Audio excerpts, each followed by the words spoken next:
आज की कहानी एक ऐसे किले की है जिसके बारे में सुनते ही लोगों की रूहें कांप जाती है।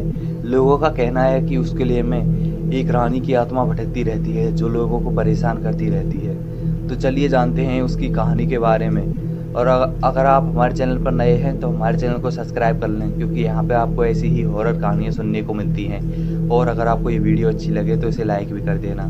तो अब हम हमारी कहानी की ओर चलते हैं। भानगढ़ इंडिया की सबसे खौफनाक जगह है, जहां सूरज ढलने के बाद उसके अंदर जाना कानूनन मना है। कहते हैं कि इस किले में राजकुमारी रत्नावती रहती थी, जिसकी खूबसूरती की चर्चा दूर दूर तक फैली हुई थी।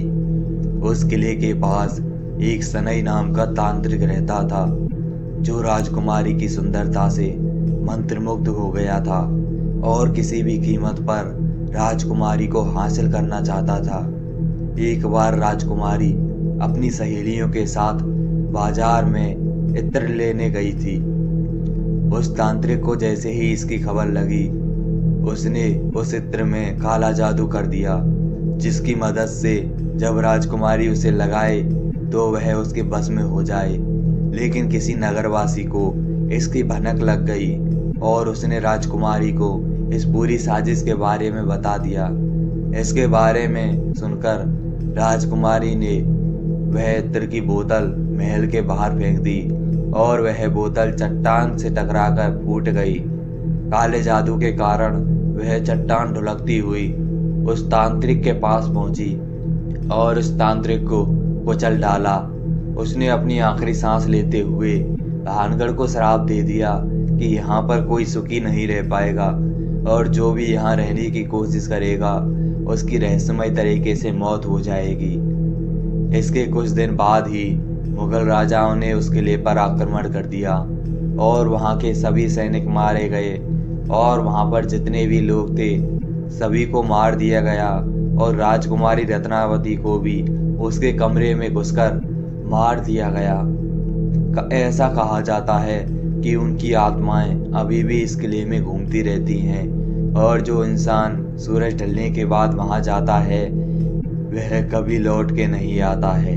हमने सोचा कि हम वहां जाकर सच का पता लगाएं कि सच में भानगढ़ ऐसी भूतिया जगह है या फिर कोई मनगढ़ंत कहानियां हैं। करीब रात के 8 बजे हम गार्ड को कुछ पैसे देकर उस किले के अंदर घुस गए। अंदर घुसते ही हमको कुछ ऐसा लग रहा था जैसे हवा रुक गई हो और एक अजीब सी घुटन हो रही थी। हमने किले के चारों ओर चक्कर लगाया, लेकिन वहां पर कुछ भी भूतिया नहीं मिला। मुझे एक जरूरी कॉल करना था और मैं नेटवर्क के चक्कर में उस किले की दूसरी तरफ चला गया। जैसे ही मैंने कॉल मिलाया, मुझे एक लड़की की चीख सुनाई दी और मैं भागा भागा विक्रम के पास गया, लेकिन वहां पर विक्रम था ही नहीं। मैंने उसे काफी आवाज लगाई, विक्रम, ओ विक्रम, पर कोई उत्तर नहीं मिला। तभी मुझे ऊपर के कमरे से एकदम से धमकी आवाज सुनाई दी, तो मैं उस तरफ चलने लगा। जैसे ही मैं सीढ़ियां चढ़ रहा था, मुझे पायल की छन छन की आवाज सुनाई दी और मुझे लगा कि मेरी बगल से एक लड़की भाग के गई हो। अब मुझे बहुत ही ज्यादा डर लगने लगा था। मैं फिर से चिल्लाया, विक्रम, ओ विक्रम। मैंने महल का हर एक कमरा देख लिया।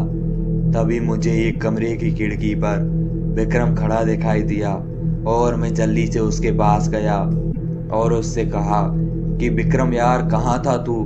मैं कब से तुझे ढूंढ रहा हूँ। विक्रम ने इसका कोई जवाब नहीं दिया। मैंने जैसे ही उसका हाथ पकड़ा तो पीछे के दरवाजे से मुझे विक्रम की आवाज सुनाई दी।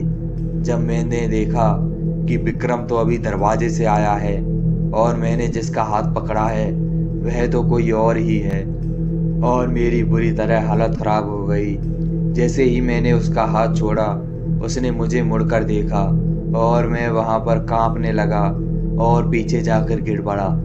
विक्रम ने मुझे उठाया और हम दोनों भागते भागते उस किले के बाहर निकले। मैंने उसे बताया कि मेरे साथ क्या क्या हुआ था और विक्रम ने भी मुझे बताया कि उसने एक लाल साड़ी वाली एक चुड़ैल को देखा था उस दिन के बाद से हमें भानगढ़ के नाम से भी डर लगता है।